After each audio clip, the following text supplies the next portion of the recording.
Hello दोस्तों, आप सभी लोगों का स्वागत है, अभिनंदन है। आरआरबी ग्रुप डी के 16 अगस्त के पहले शिफ्ट का पेपर ख़त्म हो चुका है।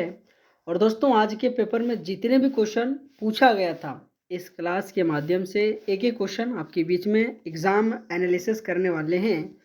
तो पहला क्वेश्चन पूछा गया था कि वर्ष 2026 में किस अंतर्राष्ट्रीय समूह की अध्यक्षता और मेज़बानी भारत के द्वारा की जा रही है।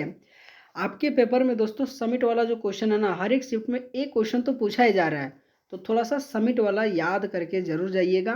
तो यहाँ पे ब्रिक्स इस क्वेश्चन का राइट आंसर आ जाएगा। लेकिन भारत से संबंधित आपके एग्जाम में अभी तक जो एआई इम्पैक्ट समिट हुआ था ना भारत के मंडपम में, ये भी क्वेश्चन अभी तक आपके ग्रुप डी में 3 बार पूछा जा चुका है। तो ये आपके एआई समिट वाला भी आपको ध्यान रखिएगा। और आपके ब्रिक्स शिखर सम्मेलन 2026 में ये दोनों के दोनों भारत में किया गया था और बहुत ज़्यादा क्वेश्चन साथीगण ये दोनों पूछा जा रहा है।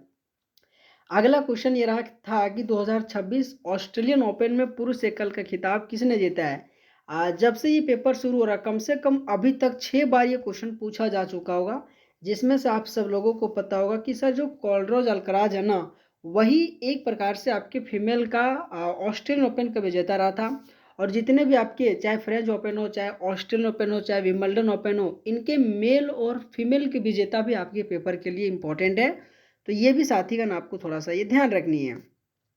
अगला क्वेश्चन ये रहा कि 2026 विधानसभा चुनाव में कांग्रेस के नेतृत्व वाले यूडीएफ की सरकार कहाँ पे बनी है।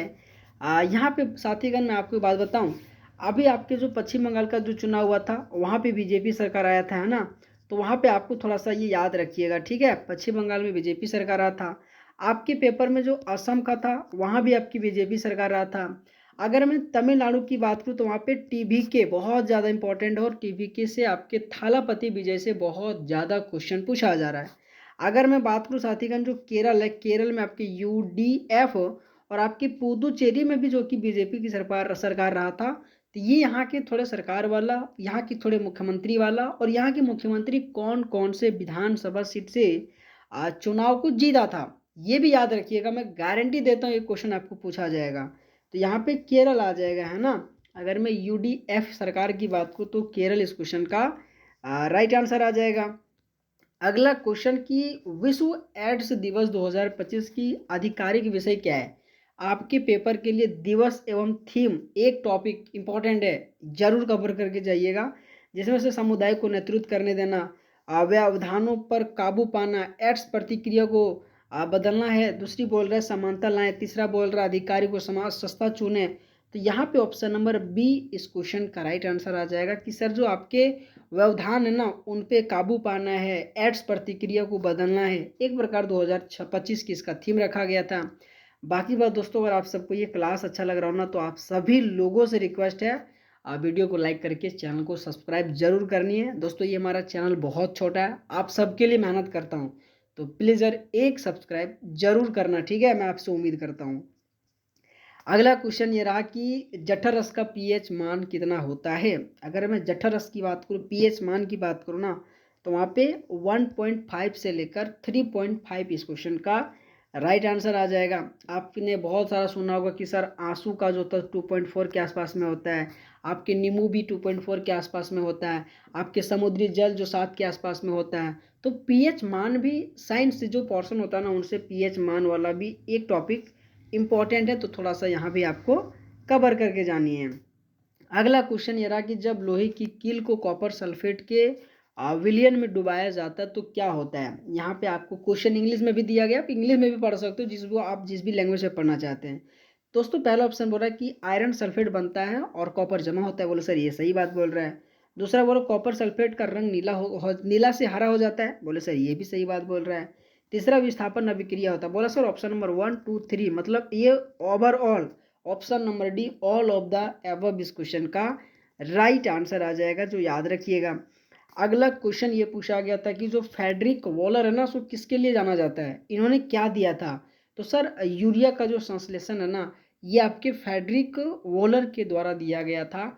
और ये आपको थोड़ा सा ये आपके लिए हार्ड हो सकता है, और जब ये क्वेश्चन पूछा गया था ना, तो करीब 60% लोग जो कि इसको स्किप कर गया था, क्योंकि यूरिया का संश्लेषण के लिए फेडरिक वॉलर बहुत लोगों को नहीं पता था, जो लोगों के द्वारा बताया जा रहा है मैं वही आपको बता रहा हूँ, है ना। अगला क्वेश्चन ये रहा कि पौधों में भोजन बनाने के लिए कौन सा ऊतक जिम्मेदार रहता है। ये क्वेश्चन 4 से 5 बार अब तक पूछा जा चुका है। मैं आपको जो जो बोल रहा हूँ ना बस उन पे काम कर लेना, आपके पेपर में क्वेश्चन नंबर बढ़ जाएगा। तो यहाँ पे पैरेन्काइमा इस क्वेश्चन का राइट आंसर आ जाएगा, ठीक है। अगर मैं पौधे में भोजन बनाने यानी प्रकाश संश्लेषण के लिए कौन सा ऊतक जिम्मेदार होता है तो यहाँ पे पैरेन्काइमा आ जाएगा। अगला क्वेश्चन थोड़ा सा ये आपके लिए हार्ड पूछा गया था कि ग्लोबल क्लाइमेट रिस्क इंडेक्स 2026 के अनुसार चरम मौसम की घटनाओं से प्रभावित देशों में से भारत का कौन सा रैंक रहा था। तो वहाँ पे 9 आ जाएगा। बहुत लोग आपके इंडेक्स से संबंधित, ठीक है, मतलब इजी इजी वाला, चाहे वर्ल्ड हैप्पीनेस हो, चाहे आपके भुखमरी से संबंधित हो, चाहे खुशहाली से संबंधित हो, इनका इंडेक्स पढ़ के जाता है। लेकिन थोड़ा सा अगर पेपर हार्ड कर देता है ना तो बच्चा कंफ्यूज हो जाता है। तो थोड़ा सा आपको हार्ड वाला भी इंडेक्स पूछा जाना है, क्योंकि इजी वाला दोस्तों क्वेश्चन पूछ पूछ कर ख़त्म कर चुका है, तो थोड़ा और आपके डीप में पूछे जाने की कोशिश कर रहा है। तो मैं आपसे सच्चाई बता रहा हूँ, थोड़ा आपको भी मेहनत करके जाना पड़ेगा, ठीक है। अगला क्वेश्चन थोड़ा सा ये फ्लेमिंग वाला पहली बार नजर आया है ना कि फ्लेमिंग के बाएं हाथ के नियम के अनुसार बल की दिशा कौन सी उंगली दर्शाता है। इतना शिफ्ट का पेपर हुआ उसमें फ्लेमिंग का नजर नहीं आया, लेकिन आज का पेपर में देखने को मिला था। तो यहाँ पे अंगूठा इस क्वेश्चन का राइट आंसर आ जाएगा। आपने भी दोस्तों देखा होगा कि सर फ्लेमिंग का जो नियम होता है ना ये आपकी इस तरीके से मतलब जो कि डिनोट करके किया जाता है, बायां हाथ फिर एक हाथ फिर दूसरा हाथ, है ना। तो यहाँ पे अंगूठा इस क्वेश्चन का राइट आंसर आ जाएगा। अगला क्वेश्चन, ये क्वेश्चन तो बहुत बार पूछा जा चुका है कि पौधे में पानी और खनिज का जो परिवहन है ना सो कौन सा करता है। आपको मैंने कहा था कि सर पानी की जहाँ बात का आएगा ना तो वहाँ पे आपके जाइलम का काम रहता है, और अगर मैं भोजन की बात करूँ, खाद्य की बात करूँ तो वहाँ पे फ्लोएम का कार्य होता है। तो यहाँ पे क्वेश्चन नंबर 20 क्वेश्चन का राइट आंसर आ जाएगा। अगला क्वेश्चन ये रहा कि एक वस्तु पर 10 न्यूटन का बल कार्य करता है तो उसे बल की दिशा 5 मीटर की दूरी तक विस्थापित होता है तो कुल किया गया कार्य कितना होगा। बस यार इजी बहुत है, 50 जूल, इसको गुना कर देना है ना। तो दोस्तों यही सब क्वेश्चन था जो मैं आपको करा रहा हूँ, बस आपको बढ़िया से पढ़ते रहना है। दोहा कतर में आयोजित FID वर्ल्ड बिलियर्ड्स शतरंज चैंपियनशिप 2025 के ओपन वर्ग में कांस्य पदक किसने जीता था। तो यहाँ पे अर्जुन एरिगेसी, जो कि इस क्वेश्चन का राइट आंसर आ जाएगा।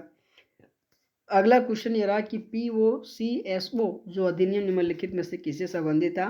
तो जितने भी आपके यौन आधारित बच्चों का जो संरक्षण है ना इनके लिए ये अधिनियम लाया गया था। और ये अधिनियम वाला थोड़ा सा जब भी आया था ना उसमें ट्रेंड कर रहा था, और मैं उनसे भी कहा था कि ये क्वेश्चन पूछा जाएगा और पूछा भी गया था, है ना। अगला क्वेश्चन ये रहा कि वास्तविक समय के शासन और अंतिम छोर तक डिलीवरी को मजबूत करने के लिए सेंट्रल प्रभारी ऑफिसर CPO पोर्टल की संस्था पे लॉन्च किया गया। तो इसका जो काम है सो नीति आयोग के द्वारा किया गया था।